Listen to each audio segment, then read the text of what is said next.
Hi everyone, welcome back to Think and Speak English. I'm Julia. And I'm Adam. It's so good to have you here again. This is episode 4, and if you've been following along, you know that each episode builds on the one before. In episode 1, we talked about handling silence in conversations. In episode 2, we practiced expressing feelings naturally, and in episode 3, we explored small talk. And today, we're going to take everything you've learned so far and use it for something that humans have been doing since the beginning of time. Telling stories. Yes. Today's episode is called Storytelling That People Want to Listen to, and I think this might be one of the most fun episodes we've done so far. I think so too, because everyone tells stories every single day. You come home from work and someone asks, "How was your day?" and "What do?" You tell a little story. You won't believe what happened at the office today. That's a story. I saw the funniest thing on the bus this morning. That's a story. I tried to cook dinner, and it was a disaster. Also a story. We tell stories all the time without even thinking about it. But here's the thing. When you're speaking in a second language, storytelling can feel really hard. Because you're not just finding words, you're trying to organize events, add feelings, keep the other person interested, and do it all in English. And that can feel like a lot. So today, we're going to slow it all down. We're going to tell lots of simple stories. We're going to show you the phrases that make stories flow naturally. And we're going to practice together, step by step. No pressure, no rush, just two friends telling stories and inviting you to listen and learn along the way. All right, let's start with something honest. Julia, do you think you're a good storyteller? That's a good question. I think sometimes when I'm relaxed and I'm talking to someone I feel comfortable with, my stories are okay. But when I'm nervous or when I'm in a group of people, I sometimes lose my way in the middle of a story. What do you mean by lose your way? I mean, I start telling the story and then I add too many details and then I forget the point and then I end the story with something like, "Anyway, yeah, that happened." And the other person is just looking at me, waiting for something more. I know exactly what you mean. I do that too sometimes. I start a story and halfway through I think, wait, why am I telling this? What was the funny part again? Yes, and it's even worse when you realize the story isn't that interesting, but you've already started and now you have to finish it. Oh, that's the worst. You're committed. You can't stop. So you just keep going and hope for the best. I think every person in the world has experienced that. Definitely. So today we want to help our listeners avoid that feeling. Not by making them into professional storytellers, but by giving them simple tools that make everyday stories easier to tell. And the good news? The tools are really simple, simpler than you think. Let's talk about that. What makes a story easy to follow? Not a movie or a novel, just a simple everyday story that you tell a friend. I think the most important thing is order. Things happen in an order. First this, then this, then this. When you tell a story in order, it's easy to follow. When you jump around, people get confused. That's so true. Think about it. If I say I was late for work today because my alarm didn't go off, and then I missed the bus, and then I had to run to the office, that's clear. You can follow it easily. But if I say I had to run to the office and my alarm didn't go off and I was late and also I missed the bus, it's the same information but it feels messy. Exactly. Order makes everything clearer, and the simplest order is time. What happened first? What happened next? What happened in the end? Beginning, middle, end. It sounds so basic, but it really works. And the second thing that makes a story good is details. But not too many details, just a few small, specific ones that help the other person picture what happened. This is something I think many people get wrong. They either give no details at all, so the story feels flat, or they give way too many details and the story becomes exhausting. Can you give an example? Sure. Too few details sounds like this. I went to a restaurant, it was nice, the food was good. That's not really a story, it's just a list of facts. Right? There's nothing to hold on to. Nothing that makes me feel anything. But too many details sounds like this. I went to a restaurant on Park Street, the one next to the bank, not the old bank, the new one that opened last year. And I sat at a table near the window, but not the big window, the small one on the left side. And the waiter was tall with brown hair and he was wearing a blue shirt. I think it was blue, maybe dark blue. Stop. Stop, I'm already lost. Exactly. Too many details and the listener forgets what the story is about. So the sweet spot is somewhere in the middle. A few details that matter, details that help the listener see and feel the story. Like, I went to a little Italian restaurant near my office. It was really cozy, with candles on every table, and the pasta was honestly the best I've ever had. 3 details: cozy, candles, best pasta ever. That's enough to make the story come alive. I can picture that restaurant right now. And that's the goal. You want the other person to picture it. You want them to be in the story with you, even just for a moment. So order and a few good details. Those are the 2 foundations. And the third thing? A feeling. Every good story has at least one feeling in it. It doesn't have to be dramatic. It can be small, but there needs to be some emotion. I was so surprised. I felt really embarrassed. It made my whole day. I was a bit annoyed. Yes. Those little feeling words turn a report into a story. Without them, you're just listing events. With them, you're sharing an experience. Okay, so let's recap. A good everyday story has 3 things: order, a few good details, and a feeling. And all of those are things you can do in simple English. You don't need advanced vocabulary. You don't need complicated grammar. You just need to put things in order, add a couple of details, and say how you felt. Let's try some. Should I go first? Please. Okay, here's a very simple story. Something that happened to me this week. So the other day, I was walking to work, and it started raining. I didn't have an umbrella, and I was still about 10 minutes away from the office. So I started walking really fast, almost running. And then I saw a little cafe on the corner. I went inside, ordered a coffee, and waited for the rain to stop. And honestly, it was the best part of my day, just sitting there, watching the rain, drinking a warm coffee. I felt really calm. I love that story. It's so simple, but it made me feel something. And notice what I did. I started with so the other day. That's a very common way to begin a story in English.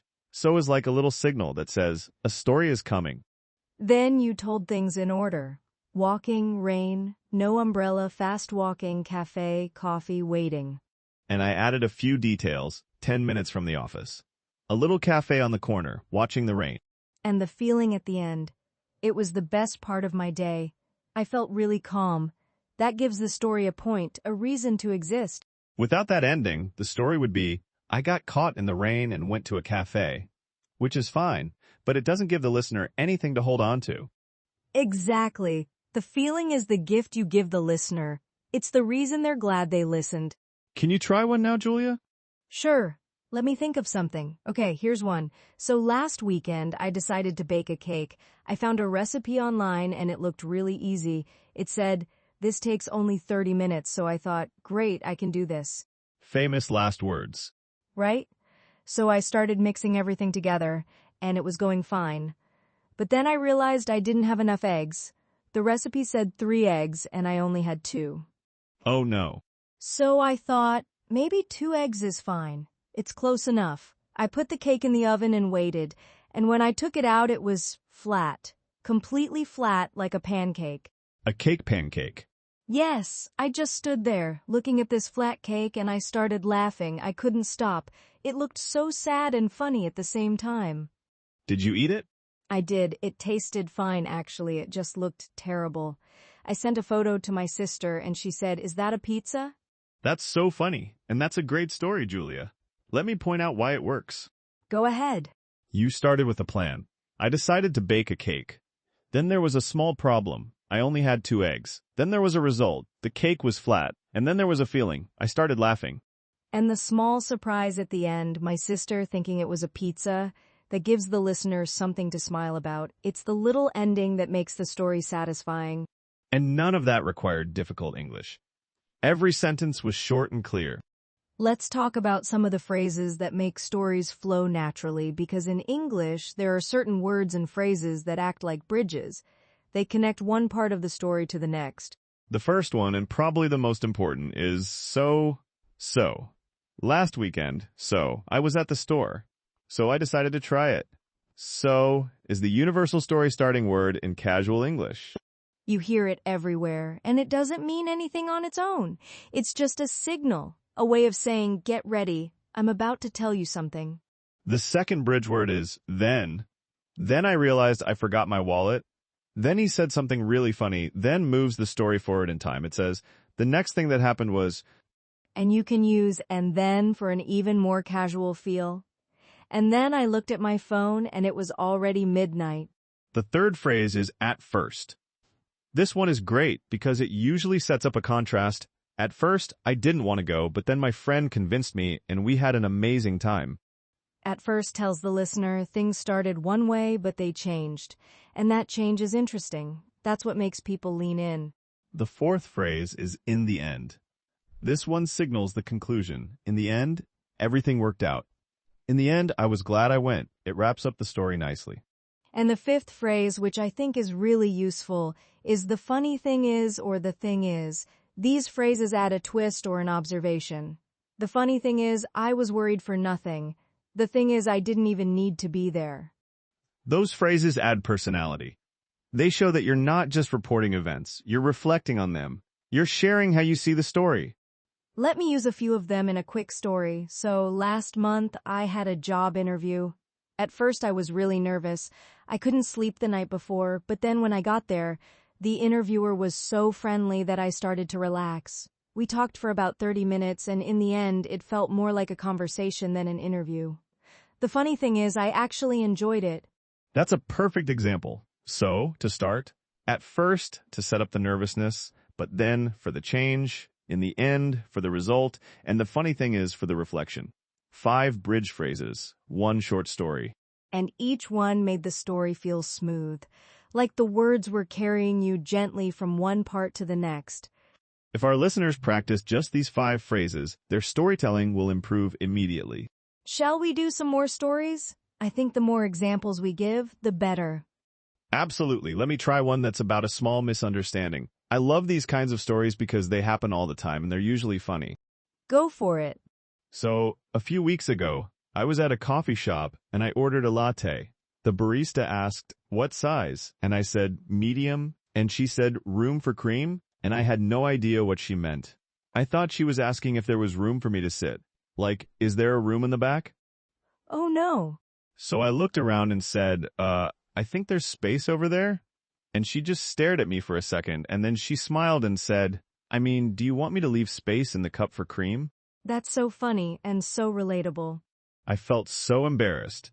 My face went red, but she was really nice about it. She laughed and said, that happens a lot, actually, and that made me feel a lot better. Room for cream? That's one of those coffee shop phrases that you just have to learn by experience, isn't it? It really is, and the point of that story is that misunderstandings happen to everyone. Even to people who speak English well. They're not disasters, they're just funny little moments. And they make great stories. That's the thing. The moments when things go wrong are usually the best stories. That's so true. Nobody wants to hear, I went to the coffee shop and everything was perfect. That's boring. But I went to the coffee shop and completely misunderstood the barista. Now that's interesting. Let me try a misunderstanding story, too.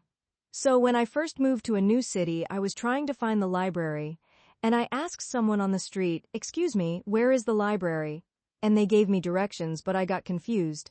They said, "Turn left at the second light," and I thought light meant a lamp, like a street lamp. So I counted street lamps. Oh no. Yes. I walked past 2 street lamps and turned left, and I ended up in someone's driveway. A driveway. I stood there for a moment looking around and I thought, this doesn't look like a library. And then I realized that light meant traffic light, not a lamp. The second traffic light.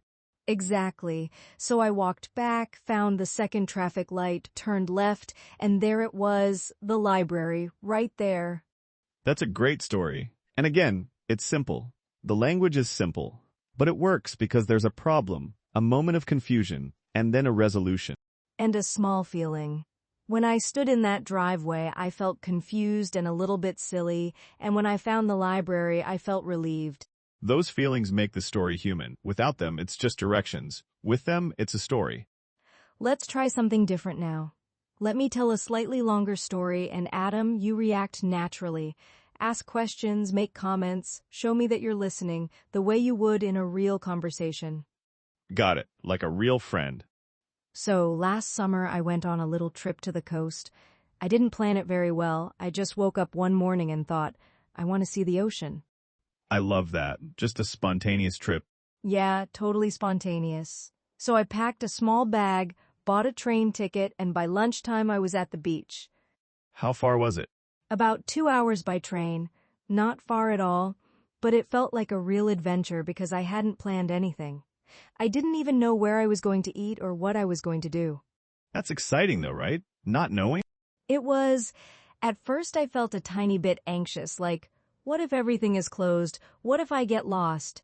But then I got off the train and I could smell the salt in the air and I just felt this wave of happiness. There's something about the ocean that does that. There really is. So I walked along the beach for maybe an hour. The sand was warm, there were a few other people, but it wasn't crowded. And I found this little seafood restaurant right on the beach, like the tables were literally on the sand. That sounds amazing. It was. I sat down, ordered some fish and a cold drink, and just watched the waves, and I remember thinking, this is exactly what I needed. How long did you stay? I stayed until the evening. I watched the sunset and then I took the train back home, and the whole next day I felt so refreshed, like I had been on vacation for a week. Sometimes one day is enough, isn't it? It really is. In the end, that spontaneous trip became one of my favorite memories from last year, and it cost almost nothing, just a train ticket and lunch. I love that story, and I want to point out something for our listeners. Did you notice how that story felt? It didn't feel like Julia was reading a script. It felt like she was remembering something and sharing it with me, moment by moment. And that's the secret to natural storytelling. You don't need to plan every word. You just need to remember the experience and walk through it in order. What happened first? What happened next? What did you see? How did you feel? And my reactions helped too, right? When I said, that sounds amazing, or asked, how far was it? Those little comments kept the story flowing. Absolutely. In real conversations, stories are collaborative. The listener is not just sitting there silently, they're nodding, reacting, asking small questions, and those reactions give the storyteller energy and direction. So for our listeners, when someone is telling you a story, don't just wait for them to finish. Show that you're listening. Say things like, oh, really? Then what happened? That sounds great. No way. Those little reactions make the storyteller feel supported. And they make the whole conversation feel more alive and more connected. Let me try a longer story now. And Julia, you react naturally. I'm ready. Okay. So, about a year ago, I decided to start running. I had never been a runner. I was never sporty in school, but I kept seeing people running in the park near my apartment, and I thought maybe I should try. What made you want to start? Honestly, I was sitting on my couch one Sunday afternoon eating chips, and I looked out the window and saw a woman running past with her dog. And she looked so happy, so free. And I looked at my chips and thought, this is not working for me. So the chips were the turning point.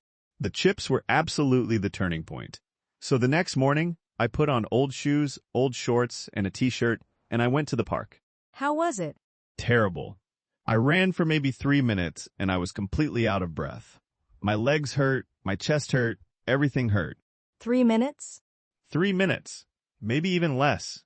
I stopped and sat on a bench, and I thought, okay, maybe running is not for me. But you kept going? Not that day. That day I went home and felt sorry for myself. But then, a few days later, I tried again, and this time I ran for 5 minutes before stopping. Progress? Tiny progress. Yes.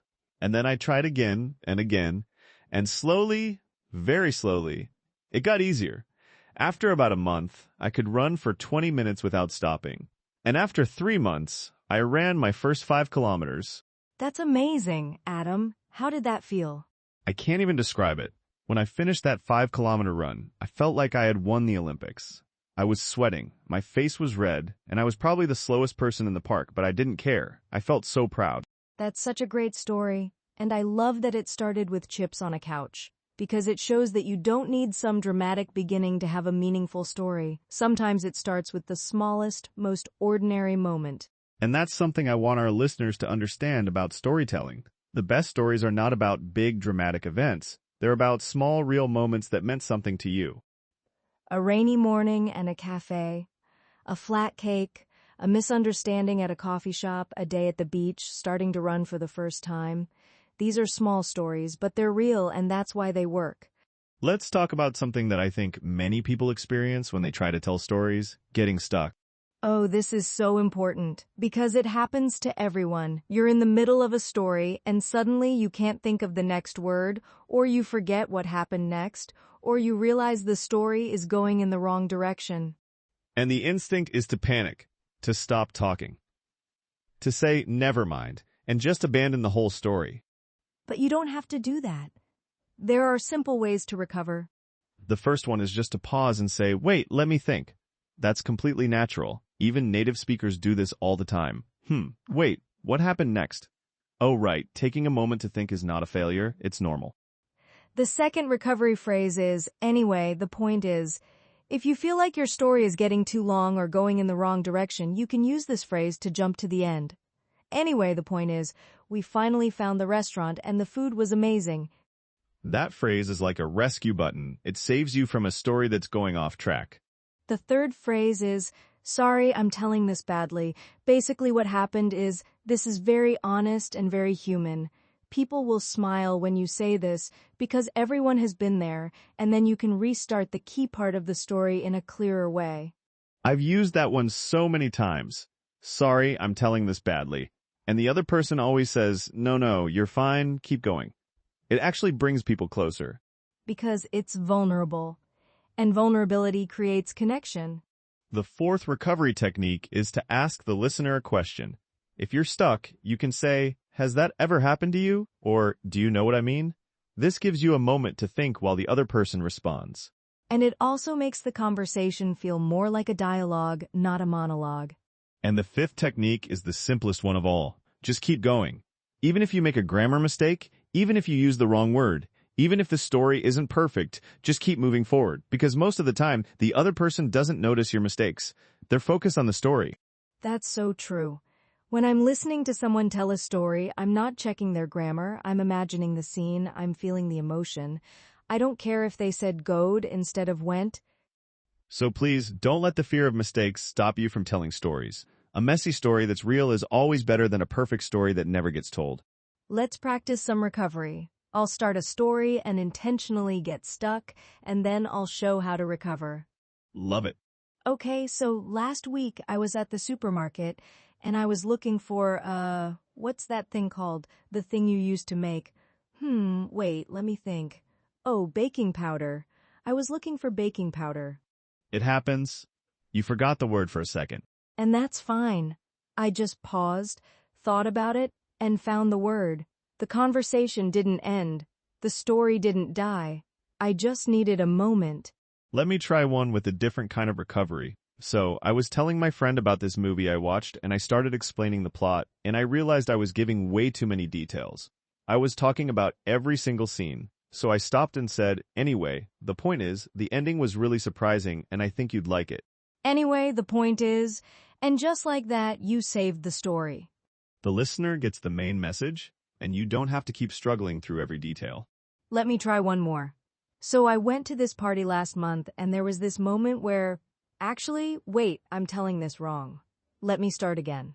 Basically what happened is I went to a party and I accidentally called someone by the wrong name. I called her Maria, but her name was actually Sophia. Oh no. And she just looked at me and said, "It's Sophia," and I wanted to disappear. That's so awkward, but also kind of funny. It is funny now. It wasn't funny at the time, but notice what I did. I started the story, realized it wasn't clear, and said, actually, wait, let me start again. Basically what happened is, and then I restarted much more clearly. And nobody will ever be upset if you restart a story. People appreciate it, actually, because it means you care about telling it well. Let's try a role play now. I'll tell Adam a story, and he'll react naturally. Then we'll switch, and we'll do this a few times with different kinds of stories so our listeners can hear different patterns. Sounds great. You go first. Okay, so something kind of funny happened to me yesterday. Oh yeah, what happened? I was on a video call for work and everything was fine. We were having a normal meeting and then my cat jumped onto my desk and walked right in front of the camera. No. Yes. And she just sat there looking at the camera like she was part of the meeting. That's adorable. What did everyone do? Everyone started laughing, and my manager said, "I think your cat wants to present the next slide." That's so good. Did the cat stay? She stayed for about 2 minutes. I tried to move her, but she kept coming back. In the end, I just let her sit there, and honestly, it was the most relaxed meeting I've had in months.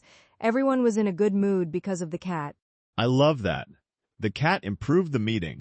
She really did. The funny thing is, after the meeting, 2 colleagues sent me messages asking for photos of her. She became a celebrity. A tiny, fluffy celebrity. Okay, your turn, Adam. All right. So, this happened a couple of months ago. I was at the gym, and I was trying to use a machine that I had never used before. Which machine? I don't even know the name. It was one of those machines with cables and handles, and I looked at the instructions, but they were really confusing. There was a little picture of a person, but I couldn't figure out which direction I was supposed to pull. Those machines are the worst. The pictures never make sense. They really don't. So I started pulling the handles in what I thought was the right direction, and I was doing it for about 2 minutes, feeling pretty good about myself, and then a guy came over and very politely said, "Hey, I think you might be facing the wrong way." The wrong way. I was sitting on the machine backwards the whole time, doing the exercise completely wrong. Oh, Adam, what did you do? I turned around, said thank you, and pretended like it was totally fine. But inside, I was dying. I was so embarrassed. I'm sure no one cared, though. Probably not, but at that moment, it felt like the whole gym was watching me. In the end, the guy actually showed me how to use the machine properly. And now I use it all the time, so it worked out. That's a great ending. The embarrassing moment led to you actually learning something. Exactly. And that's the pattern of so many stories, right? Something goes wrong, but in the end, something good comes from it. Let's try a slightly different kind of story, a story about a change of plan, because these happen all the time in real life, and they're really interesting to tell. I'll do this one. So, a few months ago, my friend and I planned a hiking trip. We were going to drive to the mountains, hike for a few hours, have lunch at the top, and come back. We'd been planning it for 2 weeks. Sounds like a nice plan? It was a great plan, but on the morning of the hike, I woke up and it was pouring rain. Not just light rain, heavy, non-stop rain. The worst kind. So I called my friend and said, "Should we cancel?" And he said, "No way. We planned this. Let's just do something else." I like his attitude. Me too. So instead of hiking, we drove to a small town nearby that we'd never visited before. We walked around, found a bookshop, spent an hour browsing. Then we found this tiny restaurant that made incredible soup, like the best soup I've ever had. Really? Really, it was this thick, warm mushroom soup with fresh bread, and we sat there for hours just talking and eating and watching the rain through the window. That sounds even better than hiking. It was. And in the end, we both agreed that the rainy day was more fun than the hike would have been. Sometimes the change of plan turns out to be the best plan. Sometimes the change of plan turns out to be the best plan. I love that. And that's also a nice example of how a story can end with a small reflection, a thought or observation that gives the story meaning. It's like a little gift at the end. You give the listener something to think about. Not every story needs that. Sometimes a story just ends with what happened, and that's fine. But when you can add a small thought at the end, it makes the story feel more complete.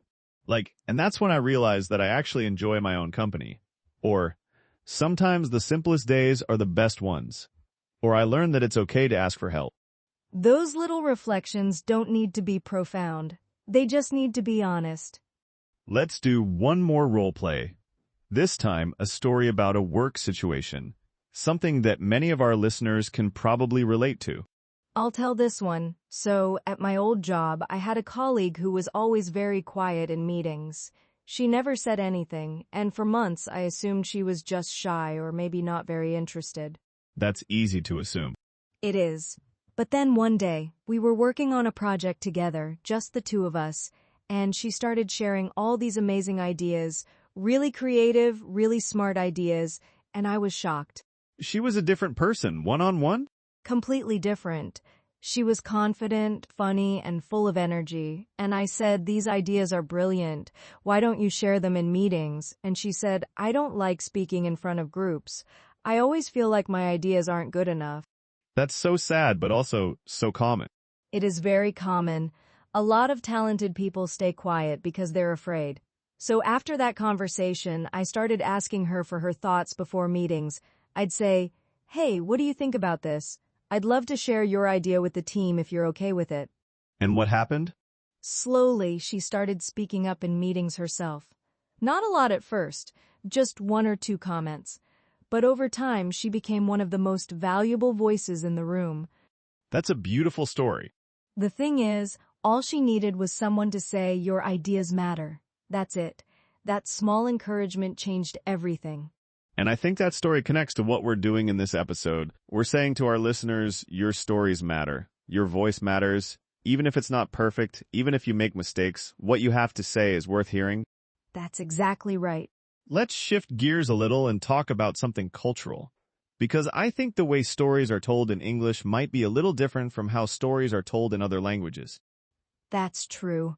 In English, especially in casual conversation, stories tend to be short and focused. They get to the point fairly quickly. There's usually one main event or one main feeling, and everything supports that. In some cultures, stories are longer and more detailed. They include more background information, more context, more characters, and that's beautiful in those languages. But in English, listeners sometimes get impatient if a story has too much setup before the main event. That doesn't mean English speakers are impatient in a bad way. It's just a cultural rhythm. In English, the expectation is usually, "Tell me what happened, help me feel something about it, and then we can move on to the next topic." So if you're used to telling longer, more detailed stories in your first language, you might want to practice trimming your stories a little when speaking English. Not because your style is wrong, but because matching the rhythm of the language helps your stories land better. Think of it like music. Different cultures have different musical rhythms, and when you're playing English music, it helps to feel the English rhythm. Another cultural thing is that in English, it's very normal to tell stories about small failures and embarrassing moments. People bond over shared embarrassment. It's not seen as weakness, it's seen as honesty and humor. So if something awkward happened to you, don't be afraid to tell it as a story. People will laugh with you, not at you, and they'll share their own awkward stories in return. That's how friendships deepen. And pauses are normal in English storytelling. When you're telling a story and you stop for a second to think or to choose the right word, that's not a problem. It actually builds a little tension and makes the listener lean in. So I open the door and that pause creates anticipation. The listener is thinking, what happened? What was behind the door? Exactly. So don't rush through your stories. Let them breathe. Let the pauses work for you, not against you. I think that connects to something we said in episode 1. Silence is not your enemy. It's your friend. And in storytelling, it's especially powerful. Let me try one more story, a really short one. Something that happened today. Today, let's hear it. So this morning I made toast and I put too much butter on it. Way too much. And when I bit into it, the butter went everywhere. On my shirt, on the table, on my chin.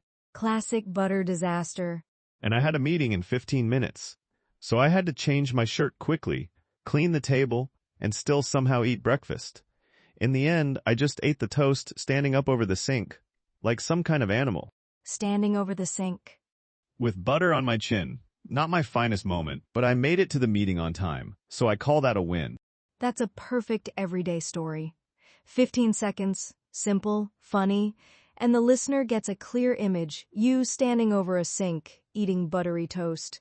And notice that nothing important happened in that story. Nothing changed, no big lesson. It's just a silly moment from my morning, but it's the kind of thing that makes people smile and say, "Oh yeah, I've been there." Those are the stories that connect us, not the big dramatic ones, the small, real silly ones. Let's try something fun before we wrap up. We'll both tell a really short story, just 3 or 4 sentences about the same topic. The topic is a time you forgot something. Oh, I have so many of those. Me too. You go first. Okay, so last week I went to the supermarket to buy milk. That was the one thing I needed. I walked around the whole store for 20 minutes, bought 6 other things, came home, unpacked everything, and realized I forgot the milk. The one thing you needed. The one thing. I had to go back. Classic. My turn. So, a few months ago, I had dinner plans with a friend at 7 o'clock. I got ready, I went to the restaurant, I sat down, and I texted him, "I'm here." And he texted back, "Dinner is tomorrow." No. I was a day early, a whole day. I was sitting in a restaurant by myself on the wrong day. What did you do? I stayed. I ordered food. I ate alone. And honestly, it was actually nice. A surprise dinner for one. Sometimes your mistakes give you unexpected gifts. I love that. Both stories are about forgetting something, but they feel totally different. Mine is about frustration. Yours is about a happy accident. Same topic, different feeling. And that's one of the beautiful things about storytelling. Two people can talk about the same kind of experience and create completely different stories because they bring their own perspective, their own emotion, their own personality. So don't worry about whether your story is interesting enough. Your perspective is what makes it interesting. The way you see the world is unique, and when you share that through a story, even a simple one, people want to listen. Because they're not just hearing what happened, they're hearing how you experienced it, and that's always interesting. As we start to wind down this episode, I want to come back to something we said at the very beginning. You tell stories every day. In your first language, you probably do it without thinking. And in English, you can do it too. Not perfectly, not fluently, but honestly and simply and with heart. So, the other day, that's all you need to start. And then, that's all you need to keep going. In the end, that's all you need to finish. 3 phrases, and you have a story. Let's take a quiet moment now, just to sit with everything we've talked about. Today, we told a lot of stories. Simple ones, funny ones, embarrassing ones, stories about rain, flat cakes, buttery toast, wrong days, backward gym machines, spontaneous trips, and cats in video meetings. None of those stories were complicated. None of them used difficult vocabulary, but all of them made you feel something, and that's what storytelling is about. We learned that a good everyday story has 3 things: order, a few good details, and a feeling. We practiced bridge phrases that make stories flow. So, then, at first, in the end, the funny thing is, We talked about how to recover when you get stuck. Wait, let me think. Anyway, the point is, basically what happened is, sorry, I'm telling this badly. we practiced role-play storytelling where one person tells and the other reacts with questions and comments because stories in real life are collaborative. We talked about the cultural rhythm of English stories, how they tend to be focused and get to the point, and how pauses are normal and even powerful. And we reminded each other that the best stories are not about big events. They're about small, real moments that meant something to you. Your stories don't need to be dramatic. They don't need to be perfect. They just need to be yours. So this week, try telling one simple story in English. It could be to a friend, a colleague, a language partner, or even to yourself out loud while you're walking or cooking. Start with so, and just see where it goes. Don't plan too much. Don't worry about mistakes. Just tell what happened, how it felt, and how it ended. And if you get stuck, now you know what to do. Pause, breathe, and keep going. You've got this. You really do. Before we close, in our next episode, episode 5, we're going to talk about expressing daily opinions. That's the final B1 episode, and it's going to be a beautiful bridge into B2 level English. You'll learn how to say what you think about everyday things. Food, movies, ideas, plans, in a way that sounds natural and confident. And it connects perfectly to today's episode, because when you tell a story, people often want to know, what do you think about it? And episode 5 will help you answer that question with clarity and ease. If you enjoyed today's episode, please share it with someone who's learning English. It really helps us, and it might be exactly what they need to hear right now. And if you haven't subscribed yet, this is a wonderful time to do it. We have 20 episodes planned, and each one builds on the last. You don't want to miss what's coming. Thank you for being here with us today. Thank you for listening to our stories, and thank you for being brave enough to start telling your own. Take care of yourself this week. Practice a little. Be kind to yourself. And we'll talk to you again next time. Bye for now. Bye.